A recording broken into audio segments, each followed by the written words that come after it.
All right, Michael Kollosche, thank you for joining us today. Thanks for having me. Beautiful. Welcome to the podcast.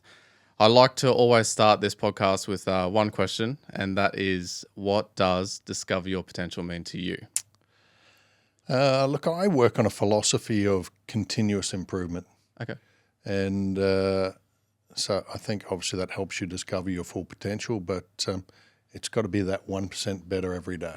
And the compounding effect of doing that makes an enormous difference. So focus with our team, with our business, with everything we do, and it can relate to health, to fitness, to relationships, and everything is making sure that you are focused on doing that 1% better every day.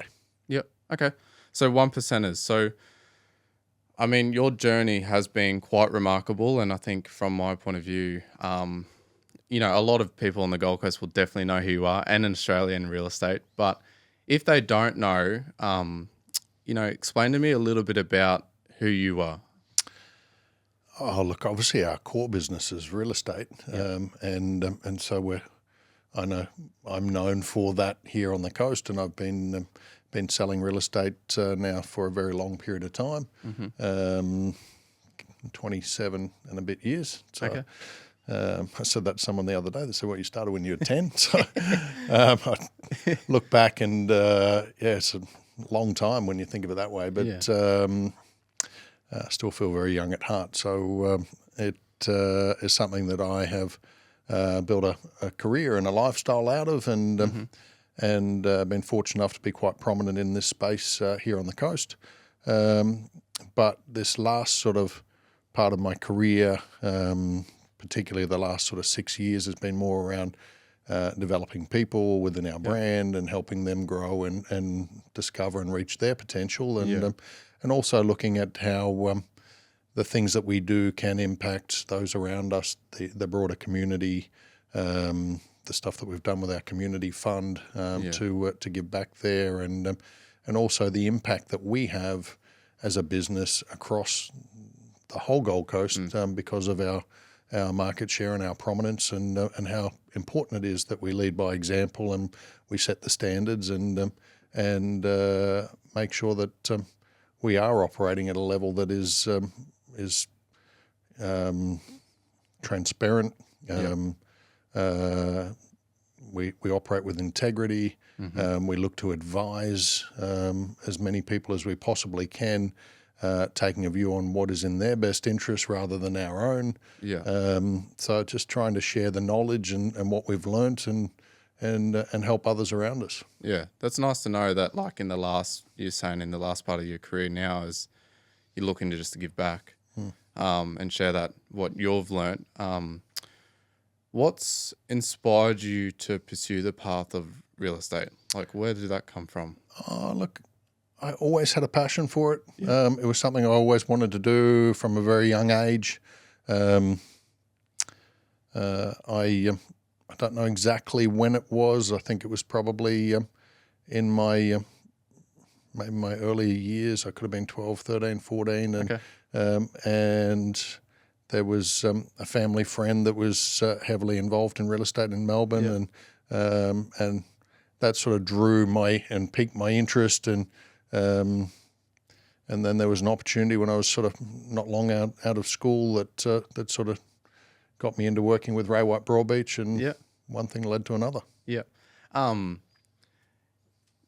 Did that person that had some influence on you down in Melbourne when you were down there, did you ever reflect back to them or call them up when you were about to go into real estate? Did you ever have a conversation with them again?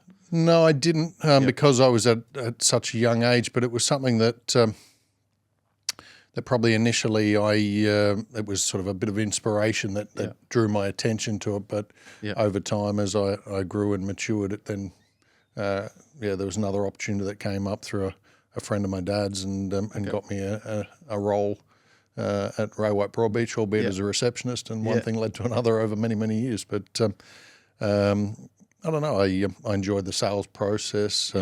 Actually, I think for me it's just, I don't know, the day-to-day activities and the things that I do actually really enjoy. and so it's never felt like work unless you're caught doing elements of it that are not necessarily my flame work. Yeah. That can get a little bit challenging and drain your energy. But I've sort of built a business where I have people that are much better at those things that can focus on that and support me with it, so that I can put my attention into the areas that I really enjoy and helping those around me. And it's been an interesting evolution. Yeah. I mean, look, 27 years, you would have learned a lot of lessons along the way. And I mean, you don't just start where you are now either. You got to take time and lessons and journeys and meet people on the way. But I'm interested to know about core values and philosophies that have probably been there from the start that is there now for you. Is there anything in particular that you could think of that's remained? Yeah, look, I think the interesting part about success is that it's got to be client-centric. And so if your focus is on supporting the clients, like I've always had a view that if the customer wins, you can't lose.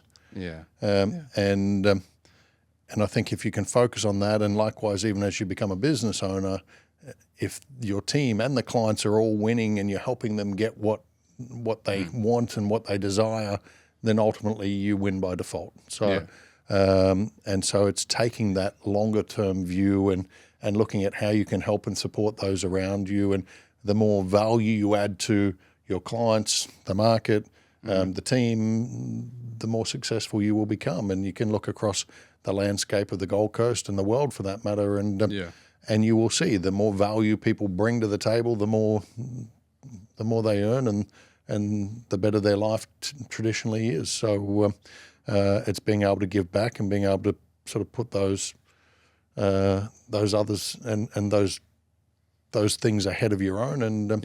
And I built my career on providing advice and support and sometimes telling people not to sell. But at the time when I would tell them, hey, I think we've squeezed every last drop out of this.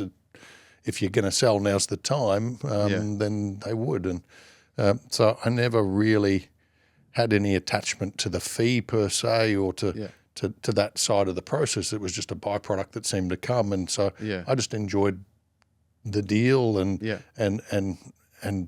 putting things together and being creative and then providing the support and advice to those that have come to us looking for it, whether that be clients or team. So, that core value of putting the client first, do you think, has that come from any upbringing? Have you seen your mum or dad do that, or have you seen family members or friends do that you've really inspired to look towards that as a role model?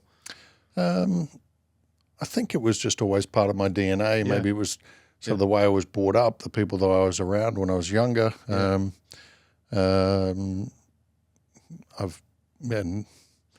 I guess from my perspective, it's always been the way that I've operated. I've never been greedy. It's all about sharing, helping, and wanting to see everyone else around me succeed as well, and come on the journey. And you learn a lot of lessons along the way. And there's people that you put your trust and faith into that let you down. And so there's things that happen as you evolve and as you grow. And I think those things shape you as a person. And then you have to unpack all of those and make sure that you put things in place so that they don't keep coming back and teaching the same lessons over and over again. Yeah. Oh, it's a great value. I really appreciate that. You lead with purpose in your team, and you're really at the forefront of everything you do. Like, I don't think you'd expect anyone to do anything that you wouldn't do.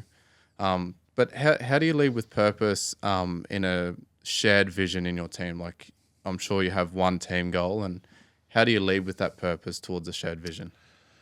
Look, I think you can have one sort of overarching goal, but within that there is so many different elements and components, and everyone plays a role in its success. So, and it's helping each of those people realize the importance of their part in that equation. So, like when we bring a property to market and we go through a process, there's clearly defined roles with so many different people, whether they be client services managers, team managers, sales associates, our in-house legal counsel, our marketing teams, our every single person plays a specific role that that comes together to create that seamless experience that that we have taken so long to craft and make sure that everyone gets that. And look, there's a human element there, and you've got to continue to work on it and have the disciplines, because things can slip if you don't. And it's being open to the feedback and helping everyone. And when you're pulling people up and you're talking through things, it's not because you want to call them out. It's because you just want to highlight things that need improvement or a little bit more focus, so that collectively as a team we all succeed. Because if someone drops the ball, then it can cause issues for the rest of us, and you don't want to have to micromanage, so you need to empower them. But to do that, they've got to have the clearly defined role. So cleared vision, cleared roles. I think it's like the human body. Like if one cell's out of place, the whole body shuts down, really. Yep. And it's just having everyone run at a smooth process. So that's really nice to hear. Everyone has to win as well. Yeah, within that. Point. So every part of the team has to share in some portion of the upside, in my opinion, to get the best out of everyone. So because ultimately, if you don't have that, you're not aligned. And so it's critical that there is some sort of structure that allows for everyone to win, and that just needs to be commensurate to the value that they bring to the table in their roles. Do you feel that that's probably a part of, or a big part of your success and your team's success, that part of it? Like everyone feels like they're winning? Look, I think that obviously plays a very important part to it. I think how we've built an environment where those around us specifically want to give back and help each other and is critical as well.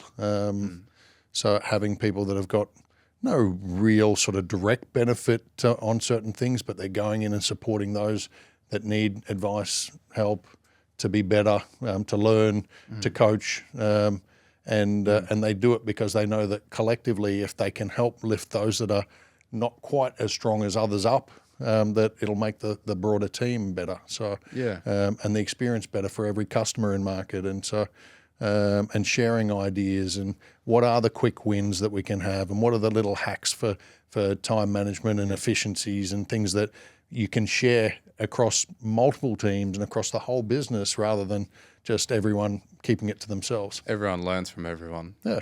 A lot of co-workers, that I speak to in your business talk about the just innate collaboration that you have in your business. Everyone collabs.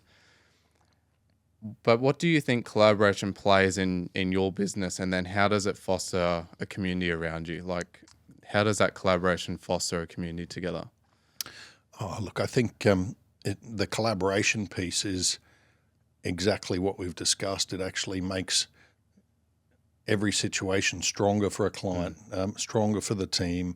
I had a vision initially of coming and getting the best people in the industry together to sort of share all of their knowledge, their experience, their clients, their little black book, and actually bring that together so that we could learn and evolve and become better and stronger. And so when I look at collaboration, I can see the benefits to the clients that we don't have in competitors' business. So there's been millions of examples, but I know of one which comes straight to the top of my mind, where we might have 6, 7, 8 different agents within our business that are all introducing clients and buyers onto the same property in order to create a competitive environment that can drive the actual sale price to be $1 million, $2 million above the seller's expectations, which you don't actually get with other competitors, where they're individually siloed, they don't talk to each other, they want nothing to do with each other, but they all operate under the same brand.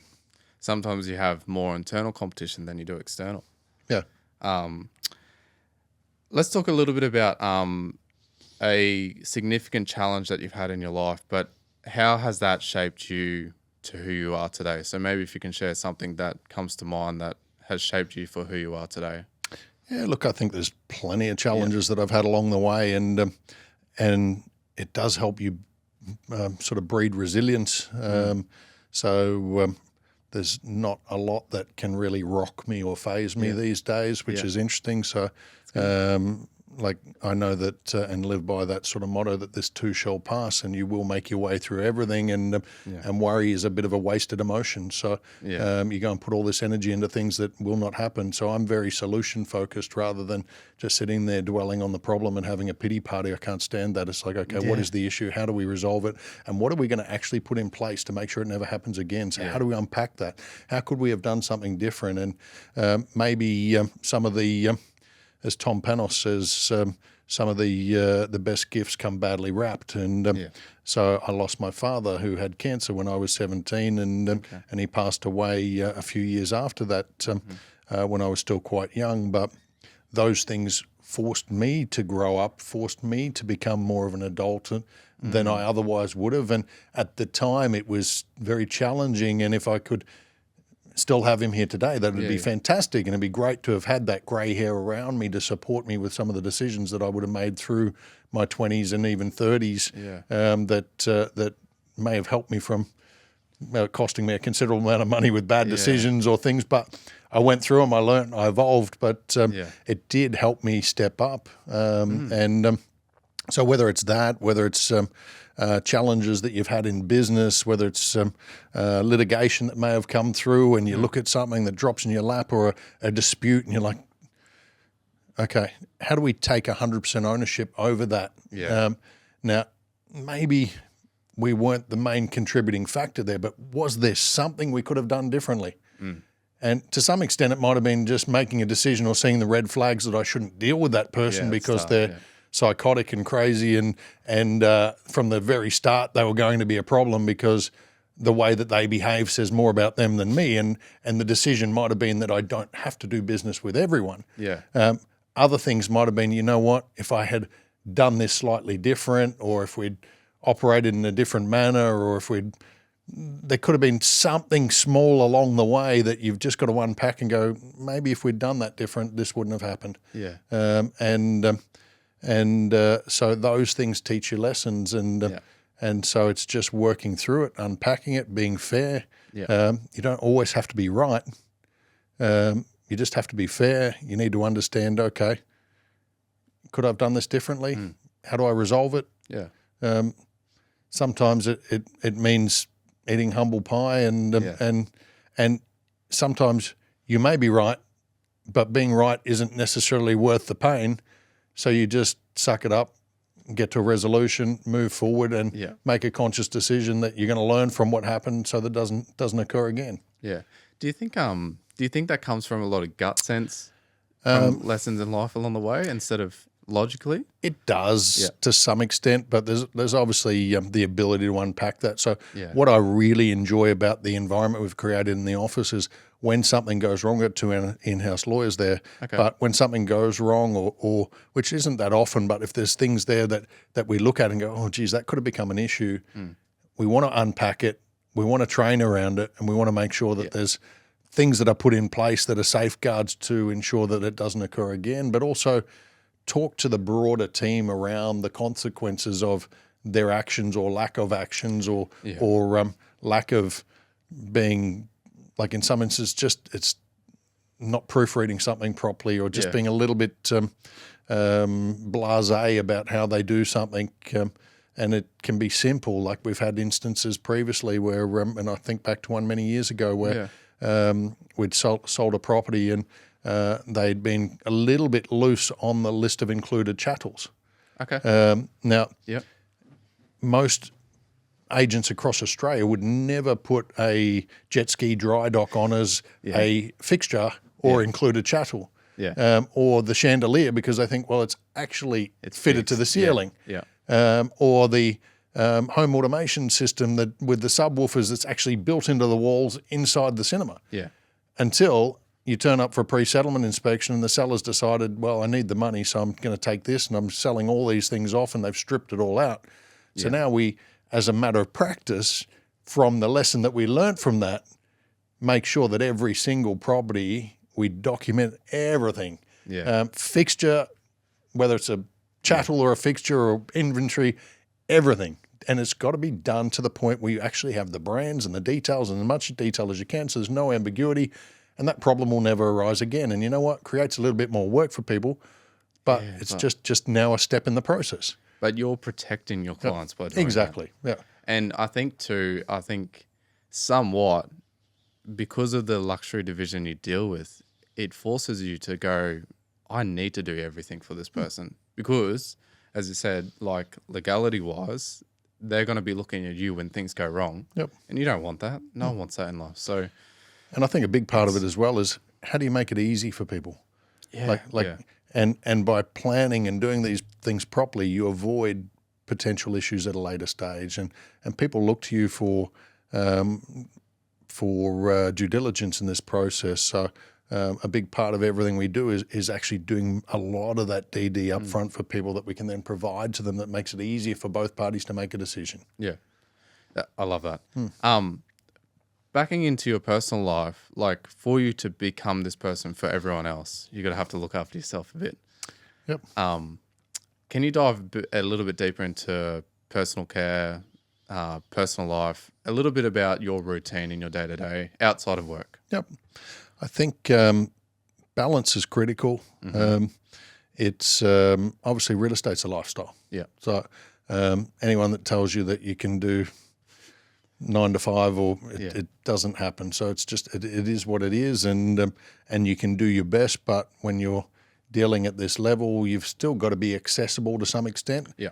But you've got to switch off when you do switch off. So if you go away on holidays, provided you've pre-framed everything with your clientele, you've got the right people there to catch everything that you throw over your shoulder, you can have that downtime, but you just got to work efficiently. It's like right now my phone is on divert so that if I miss the call, it's going to go through to the appropriate team member. They'll catch it and it'll be dealt with. And if there's things I need to follow up on afterwards, then we'll do that. But so I got a great routine. I try and get to bed relatively early. So I'm usually in bed by 9:30 every night. And 10 would be the latest for me usually. And I'm up at 4:20 every morning. I go for a walk from 4:45 through till 6 o'clock. I'll train at the gym for an hour after that. Depending on what day it is and what else I've got on in the office, I might do a cold plunge steam sauna and then come upstairs, have breakfast, get ready for work, and then I'm in for the office. So. And then on the Saturdays, it's a little bit different routine. I'll catch up with the team, some of the guys, and we'll do a death circuit, which is just putting us through the paces there at the gym and pushing the envelope a little bit harder. And then we'll do a steam sauna, cold plunge, and just chat about things that have happened through the week and what we can share and lessons. And then on a Sunday, I'll just go for sometimes an hour and a half, 2 hour walk. So try not to do a gym session, but sometimes I will. So. But I like to be quite active, understand what vices will obviously interrupt that schedule. And so it's trying to have the balance with that. But too much of some things can momentum will take you one way or another. So, for sure. And so if you drink too much or you don't get the right sleep, then you don't perform at your best. And you've got to also understand what is it that excites you. Do you get excited by those social situations where you're out and you're drinking, you're having a good time? Or do you get more excited on the things that you're doing through work and having balance and getting up early and feeling great and going for a surf and doing all that sort of stuff as well and being able to communicate and give back to others? And so it's just depends where you're at in your life. Yeah, and where those endorphins kick in for you. Yeah. Hobby-wise, would you say then hobby-wise is just really looking after yourself to be better for everyone else? Yeah, look, essentially, and personal development, growth, time with the family, fitness, health.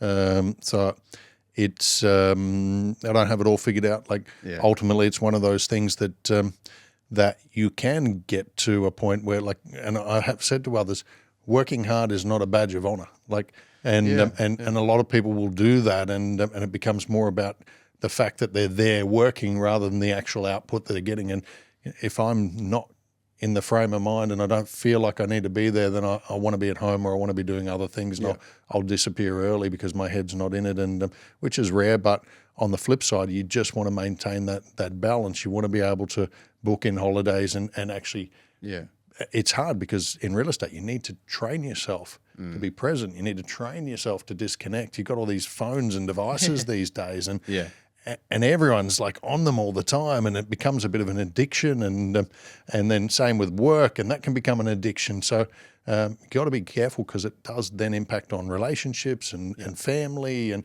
you're trying to do these things for your family, and you're trying to do it for everyone, but then you're not presenting your best self because of in those other avenues. Yeah. And I think too, it's like for me, I really just want to help the client, and I almost feel bad if I don't get that call that I'm letting them down. So but then as you said, you've got to protect your other avenues in life that really, at the end of the day, you've only got one life and you've got to live for the people around you. So it's interesting, because if you go back, 40, 50 years, I think education around working is a lot different to today's, era. And I think around protecting your mindset, your space, and making sure you feel good.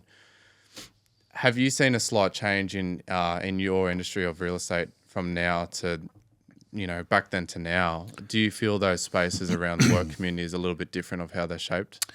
Yeah, look, obviously the whole world now is moving into more of a health conscious wellness, mental health, meditation, breath work, yoga, balance, all these things, which is great. But that healthy body, healthy mind will obviously show up in work. So for us, we put a netter into our business back nearly 6 years ago when we started. And so she spends a whole lot of time with various people around mental health, breath work, meditation, does Kundalini with them, does salt caves, does ice baths, does all sorts of stuff, does therapy sessions, does couple counseling, does bereavement things when someone's passed away. And the value that they get out of having someone to talk to. And so I've always found that if your health is right, your personal life is usually a lot better. And if that's in check, your business becomes easy. Yeah. Something Adam mentioned in his podcast about that, so it's nice to hear. Okay. Yeah. And she's added a lot of value to the likes of him and plenty of others there. So and we have seen some of the guys that carry a lot of things with them, which can be childhood traumas, can be things that manifest, can be all sorts of stuff. And just because you or I don't grab hold of these things and they don't become an issue because we might dismiss them, but for others they could have abandonment issues, or they could have all sorts of things that have surfaced from some sort of trigger, and they carry it through them. And so then when things start to go well, they don't believe they deserve it and they just blow it up. And self-sabotage. We probably only get to an age of, when you're in mid-20s onwards, that you start to discover you're just a product of your upbringing, really. And then you start to discover who you really are and challenge a bit of the status quo, challenge what you know. So that it's really good to hear that you've created that space for people, because it's important. You had some time off in your career, and I want to just ask about in that time off and then coming back into the industry. Yep. What was your reflection like looking back from an outsider coming back into the industry? And did you bring anything from being out of the industry back into it when you went, I absolutely just have to change this? There's something about it that I need to do now. Is there something that you've reflected on? Yeah, look, I think life is very short, and it's amazing how quick it goes. So if you get to a point where you're not enjoying something, the reason you did it sort of starts to dissipate, and you don't have that burning desire to get out of bed every day and go and do that thing. Go and find something else to do for a while. Yeah. And so I was at a point, I'd been in real estate for many years, probably 15 at that time. Okay. And I wasn't enjoying it. I wasn't enjoying the day-to-day process, everything else that was happening. And so I took 5 years off. Didn't have to. I chose to. Yeah. And I went and did different things, and I learned a lot of things, and worked in a few different industries and businesses. And it was great because I saw startups being scaled to enormous heights. I was a whole heap of different sectors and did a lot of travel as well. So then when I came back and I was building the current business we've got, it actually allowed me to have that philosophy of starting with the end in mind. And I talk to my team about that all the time. Like, where do we want to be in 10 years? Where do we want to be in 5 years? We need to know these things, and then how do we get there a lot quicker? And what do we need to put around ourselves to ensure that when we need them, they're already there, because a lot of people in our industry and probably most businesses, they bring someone on when they are at capacity and they're about to break and they're like, I need someone else to support me, rather than bring them on early because they don't want to carry that head count. But by having that head count there, they actually accelerate their growth, and then things take off a lot quicker. So yeah. And how do you protect the vision that you have in mind for the end, and then reverse engineer from there? Yep. And that vision can change along the way, and it will, and you've got to continually assess it. But it's important that you're looking at where are those 1%ers across every component of the business that we can keep looking at to improve, and what other businesses can we analyze to see they're doing that really well. We might be able to adopt that or adapt to it, so it's you've got to take time to work on the business, in the business, on yourself. So. Well, I was just going to say, like you're saying, work on the business. You are honestly the most innovative agent, and I would say real estate agency on the coast right now. So but I also think you will continue to be that for as long as you're in the industry. You've got to always take the view that you're coming second. So, okay. So that's what you're and as soon as you start to drink your own Kool-Aid and read your own press releases, you become complacent and everything falls apart. And so what is your core visions? What is it that you stand for? And making sure that everyone, if it's to be the leading luxury brand on the Gold Coast, then everything that we do needs to represent that. And so it's critical that you don't become complacent. I remember when I got into real estate, I was 26 and I was up against industry titans that had been running certain markets for a very long time. And so for me to break into that, the only thing that I could do was outwork them, make sure that I learned as much as I could so I could match them on product knowledge, and then provide a commitment to the clients that they wouldn't be just another listing. They wouldn't be just another client. They were really important to me, and I would act like they were my only one if it meant I had to burn the midnight oil to do every single thing. And the promises that I made to them, that I made sure I kept them, and I lived up to my word. And so there was a level of complacency that sets in with people, and that's why you see a lot of brands that make it to a certain level and then they go into a decline, and then they've got to try and rebirth and come back up. And so it's like, okay, what's next for us? Where are we going to go? Are we multi-office? Do you go to different markets? Do you focus on expanding a commercial division? Do you put your focus into projects? Do you do all of that? And so it's just then building the right platforms around each component, the right levels of reporting, and just constantly, how do they then work? How do they complement each other? So there's a lot to it, and you can get very busy in the day-to-day activity that you don't lift your head up to actually look at those things. And before you know it, 3 years have gone, and you're not leaning into customer feedback, which is something that's a big focus for us this year. Okay. And I've said to the team at the start of January, I said, it's great for us to celebrate our wins and our testimonials, but why didn't we win that appraisal or that listing presentation? Why did we lose that business? So we had them for 90 days. They ended up cancelling, or the exclusive ran out, and they went somewhere else. Why? Yeah, we need to understand. So if you're ringing them and you're understanding that, was it that we didn't follow through on the promises? Was it just that someone else came in and promised them the world, and maybe they'll deliver an atlas and we'll pick it up again? And but there's got to be a pattern or a reason, and you can look at those things and understand based on the numbers, the data, the feedback, where do we need to improve? Yeah, or you're educating your team, and you can continue to educate, and you'll never not stop learning as well. Mentors and so forth, like you obviously have met with some of the top leaders across the world as well in real estate, but do you find it, yourself, is it important that when they're here or when you're over there near them to meet up and then share knowledge or understand their thoughts as well? Yeah, as guidance? I think there's a number of different groups that I've sort of been involved in where you can share ideas. I think a lot of our growth comes from looking outside of the real estate business and industry.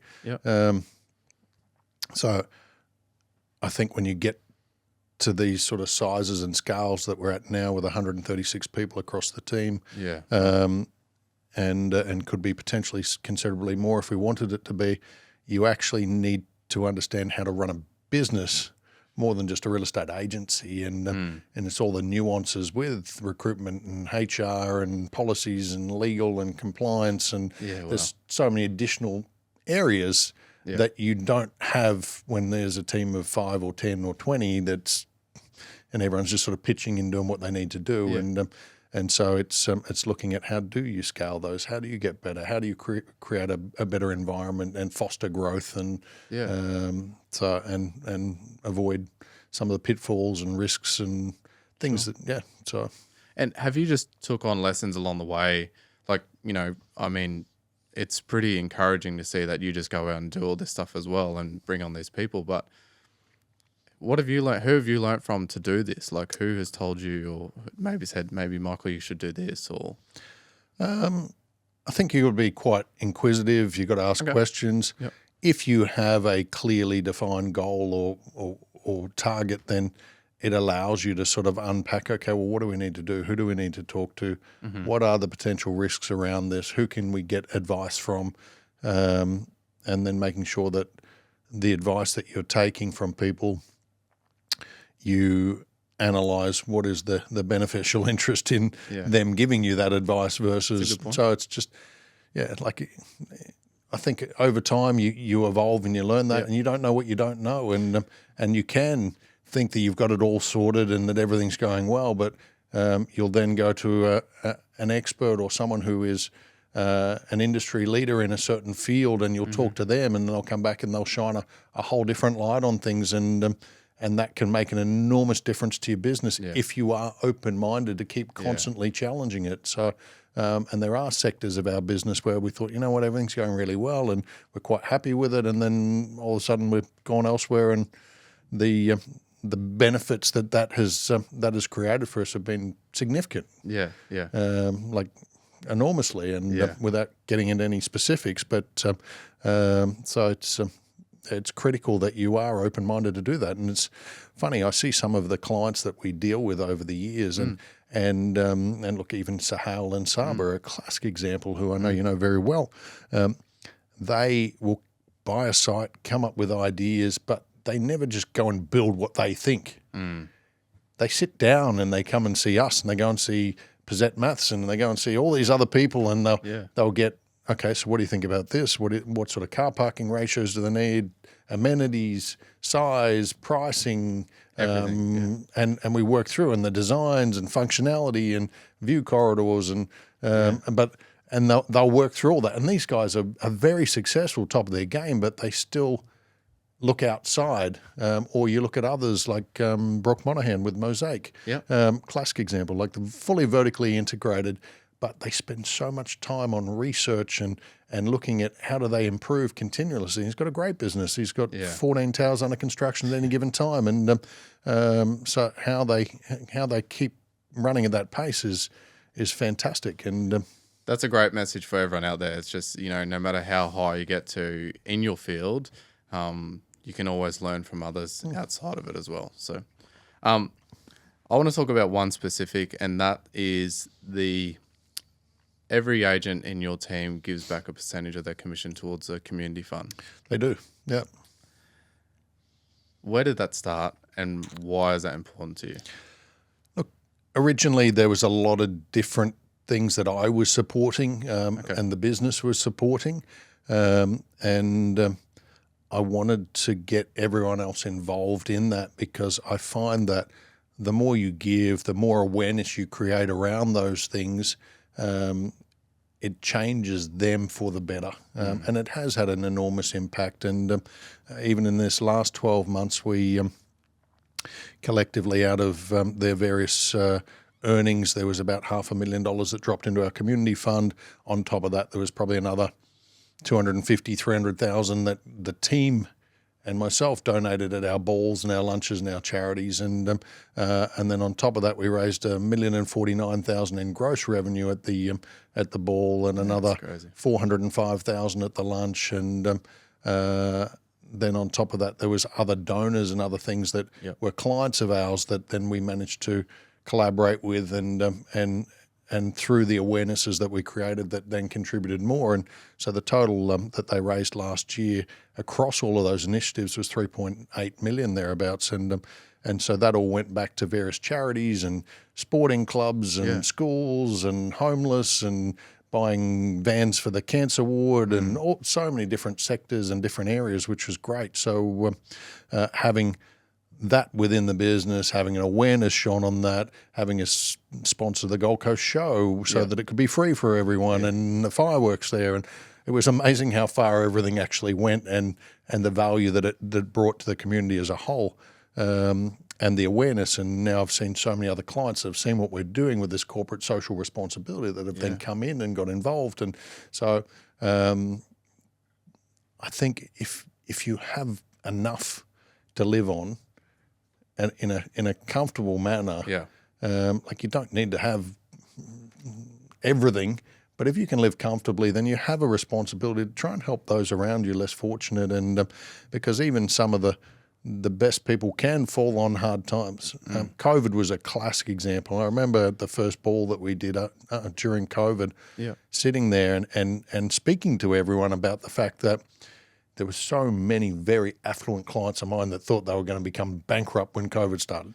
Yeah. They had 800-900 staff. They had massive organisations and businesses, and if the government hadn't stepped in and did what they did, they may have had to shut everything down. Yeah, such a scary couple of weeks though. Hey? Yeah, like there was probably about 6 or 8 weeks there where, and there were certain people that had bought properties off me that were like, I'm happy to forfeit my deposit, tell them to take it back as long as they don't sue me. And then ultimately they end up completing those purchases and sold them for twice the price in 18 months, 2 years later. But it was just interesting how it all unfolded. And so what could have happened, and people have health issues, they have financial issues, they have all sorts of things. You've seen that many builders collapse in the current cycle lately. There's so I think it's you never know when those things are going to happen or something's going to come out of left field. But I think it also teaches you as you get older to be optimistically cautious. So never risk everything, never put yourself in a position where you don't have significant means or funds behind you to be able to weather various storms. And and yes, other people probably have a higher tolerance to risk than I do these days, and they can probably earn a lot more as a result of it. But I find that if I do that and I'm a little bit more conservative, I can still then help a lot of other people around me without having the risk that I might be the next person in the line. So it's a good point, and you've got a lot to protect. You don't just have yourself; you've got 136 people and families, lives dependents to worry about as well. Yeah. What do you hope that your work contributes towards in the future? Like, do you think not just in your industry but your legacy as well? Like, what do you want to leave behind?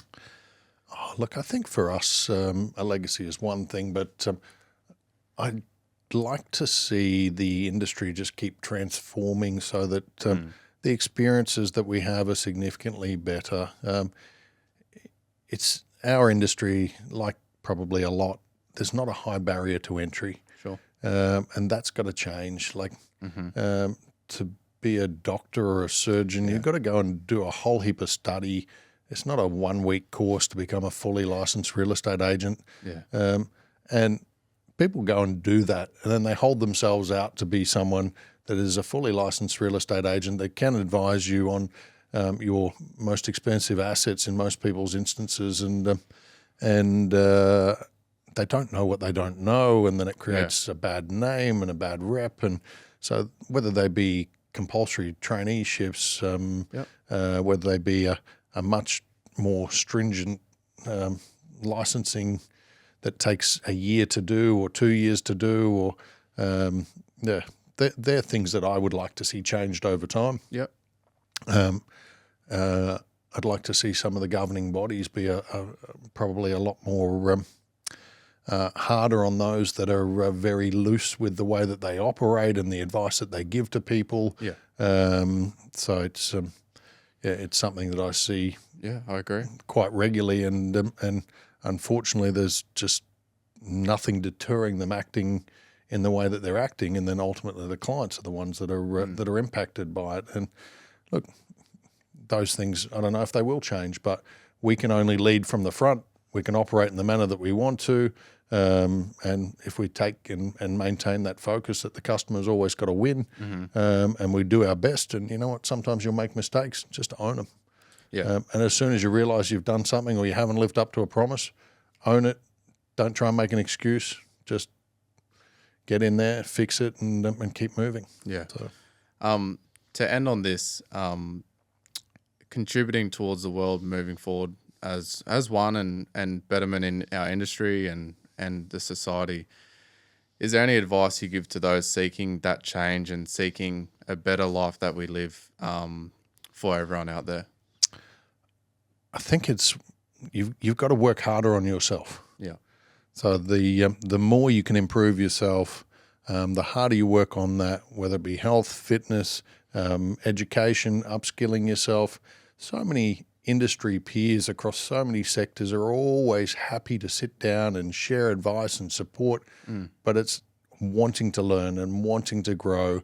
We have a saying within our business there: are you interested or are you committed?